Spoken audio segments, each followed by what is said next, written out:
কেন ভাই দুনিয়াতে তুমি জাহান্নামের কথা শুনো নাই? জাহান্নামের বয়ান কি হুজুররা তোমাদেরকে শোনায় নাই? তখন তারা বলবে হুজুররা তো বলেছিল, কিন্তু আমরা বলেছিলাম যখন আসবে তখন দেখে নিব জাহান্নাম।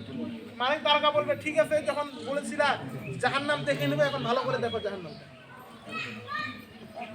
শত চেষ্টা করেও সেই জাহান্নাম থেকে কিন্তু পার পাবেন না। এজন্য এখনো সময় আছে ভাই, ভালো হয়ে যাবে, এখনো সময় আছে। আমরা শিক্ষা গ্রহণ করি। এই দুনিয়াতে কত মানুষ এসেছে, কত রাজা বাচ্চা এসেছে, থাকতে পারে নাই, আমিও পারবো না। বাবা মা চলে গেছে, তাদের জন্য দোয়া করবেন। আপনার সন্তান আপনার জন্য দোয়া করবে, তা না হলে আপনিও কবরস্থানে পড়ে থাকবেন। রমজান মাস শেষ হয়ে যাবে, কান্না করতে করতে আবার জাহান্নামে যাবেন। আপনার জন্য দোয়া করার মতো কোনো মানুষ থাকবে না। এজন্য সন্তানকে ইসলামী শিক্ষায় সুশিক্ষিত করেন, কোরআন শিক্ষা দেন, এরপর অন্যান্য শিক্ষা দেন। আল্লাহ পাক রব্বুল আলামিন আমাদের সকলকে কথাগুলো বুঝে আমল করার তৌফিক দান করুন। আমিন। মা বাবার জন্য বেশি বেশি করে দান সদকা করবেন। আরে ভাই, আপনার বাবা ঈদের সময় কত কষ্ট আপনার জন্য করেছে, সেই বাবা আজকে দুনিয়া থেকে চলে গেছে, আপনি কিছু টাকা আপনার আব্বার জন্য দিতে পারবেন না? যে আল্লাহ আমার আব্বা দুনিয়া থেকে চলে গেছে, আমি তার জন্য 100 টাকা তোমার রাস্তা দান করলাম, আল্লাহ এর আমল আমার বাবার কবরে পৌঁছে দাও। আল্লাহ পৌঁছে দিবে না? রব্বি রহমহুমা কামা রাব্বায়ানি সগীরা। কোন সন্তান যখন বাবার জন্য দোয়া করে, কোন সন্তান যখন মায়ের জন্য দোয়া করে, আল্লাহ বলেন সেই দোয়া আমি তৎক্ষণাৎ কবুল করে নেই। এজন্য বাবা আব্বা আম্মা যাদের নাই দুনিয়া থেকে চলে গেছে, তাদের জন্য মন খুলে দোয়া করবেন, তাদের জন্য দান সদকা করবেন। আল্লাহ তাআলা আমাদের সকলকে বুঝার তৌফিক দান করুন। ইনশাআল্লাহ দোয়া করে দেব। টাকাটা কম হল নাকি অ্যামাউন্ট বেশি হচ্ছে? ভালো করে দেখো। আমার আসবে না। হ্যাঁ, 300 টাকা দেখেন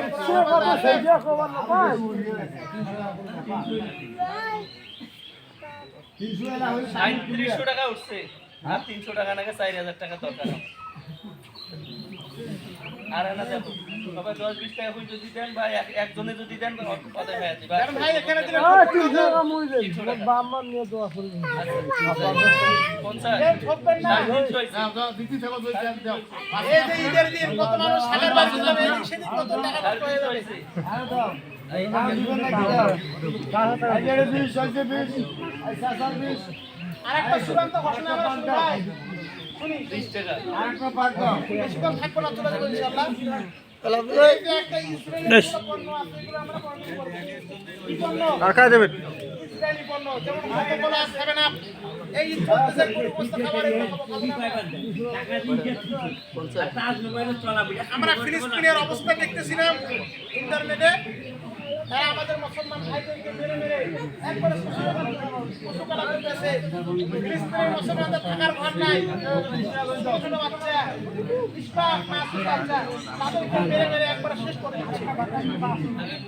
এই যে তারা যে কোকা-কোলা, 7 আপ, ইসরায়েলি যে পণ্য আছে, এগুলো আমরা বন্ধ করবো। এগুলোর বদলে আরো অন্যান্য খাবো, 5 মিলিয়ন আরো না যায় ইনশাআল্লাহ আমরা বর্জন করবো তো। খাবো না। আচ্ছা উদ্রের কথা শোনো, আমি 50 টাকা দিচ্ছি। এগুলো আমরা নিজেও খাবো না, অন্য কেউ খেতে দিব না, ছেলেমেয়েকে খাওয়াবো না।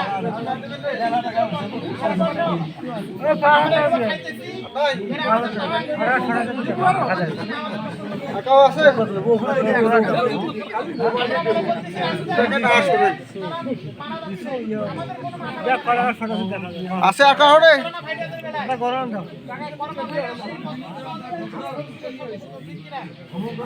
আমরা বলতেছি যে করোনা সেই চীনে আছে, আমাদের দিকে আর করোনা আসবে না।